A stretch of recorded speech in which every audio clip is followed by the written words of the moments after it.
Welcome to this week's edition of CEO Corner. I'm Otis Rawl, President and CEO of the South Carolina Chamber of Commerce. Today we're happy to have Representative Harry Ott, who is the House Minority Leader from Calhoun County. Yes, sir. Harry, glad to have you with us today. Glad to be with you, Jody. Well, I know y'all were on furlough last week due to budget cuts and things of that sort, so coming back with a fresh mind and ready to hit the job pretty hard. So what do you think the House is going to take up this week, and where are y'all going? Well, like every other week, we need to focus on job creation. It's all about putting our people in South Carolina back to work. The caucus, my Democratic caucus, has put that as a top priority. We've also got to focus on taking care of those people who are unemployed at this point in time. That means reforming the Employment Security Commission. I sit on the ad hoc panel that's been looking at the ad hoc committee at the Employment Security Commission, and we've made some pretty strong recommendations, I believe, last week. So hopefully we'll take those up on the floor of the House either today or tomorrow. And it is going to call for a revamping of the Employment Security Commission and phasing out the commissioners. Well, you want to talk a little bit more in depth about what you're talking about doing. I know some of the reforms that were concerns of the Chamber that could reduce the amount of payouts, but the other side of it is somewhere down the line we got to look at replenishing the funds. So we do, and we've asked the Lucas Group, which is an actuarial firm, to come in and look at what we are doing in South Carolina, because none of us feel like we are experts in that area. So we're going to look at their recommendations. They've given us some already and have pointed out some areas that we can certainly do better. I think it's important for your members to understand that Democrats and Republicans alike don't want to penalize the good businesses that we have in the state of South Carolina.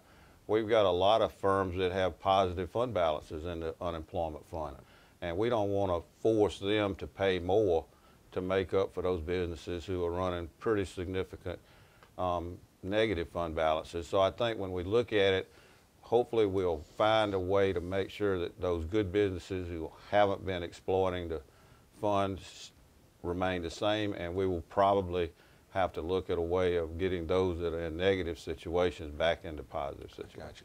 Well, I know that the budget is sitting out there on the horizon pretty quickly, and I know that the staff and the leadership has asked state agencies to look at anywhere from 15 to 20% cuts coming into this year. How do you see that affecting agencies like, say, Department of Commerce or LLR, those businesses that are out there creating jobs or trying to help create jobs in the state? Unfortunately, I don't believe any agency is going to be held harmless this year. I think whether it be commerce, whether it be public education, whether it be health care, across the board, everybody's going to have to take some cuts simply to help us balance the budget. I believe you will see an effort to try to maintain as much funding in the Department of Commerce as we can, because I believe they have to play a role in helping us put South Carolina back to work. So we don't want to put them in a bad situation when we know we've got to call on them going forward.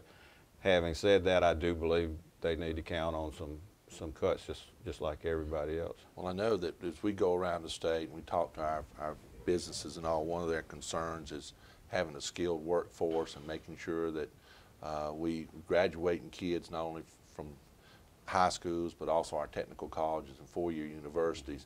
What do you see happening to public education? I say public education, pre-K all the way through higher ed. Well, number one, out of our subcommittee, K-12 subcommittee, we are recommending cutting 5 teacher work days. Right. That comes straight out of teacher salaries. Saves us a considerable amount of money. Think about $100 million for those 5 days. Short of that, we are not buying new textbooks. Right. We are recommending the reduction in the amount of testing and only do what's required by the No Child Left Behind federal law that we have to go by. So we are looking for a lot of ways. We have consolidated some reading programs, and we are trying to focus as much money as we can into those early years so we can get a firm foundation in reading and cut out as much as we can without, impacting the education. I believe the technical colleges are going to be called on to do more. I'm certainly trying to look at a way as we redo the Employment Security Commission, these WIA funds, we've got to find a better way of getting a bigger bang for our buck as we spend that federal dollars. And I believe the logical place is to call on the technical colleges to do more than they've been doing. I think that's where job skills and you know, refocusing our workforce can happen effectively in the technical system. Well, I know that their enrollment's up anywhere from 15 to 20%, depending on which school you're talking about, and people going back to get new skills for the jobs that they're anticipating coming out of this recession. And we've got some opportunities, like you know, I'm sure we look for the nuclear industry in South Carolina to become a substantial part of the growth as a growth industry. We've got to train a workforce that can build and work at these nuclear facilities. Boeing coming in is certainly going to give us an opportunity to expand in aircraft development. So I think on the horizon we've got some opportunities, but we've just got to get through this. We got to slug it out. We got to get through it. It's kind of like on the farm, we're going through a little drought right now. Yeah. We got to get through it. Well, drought. I think we just got rained out. So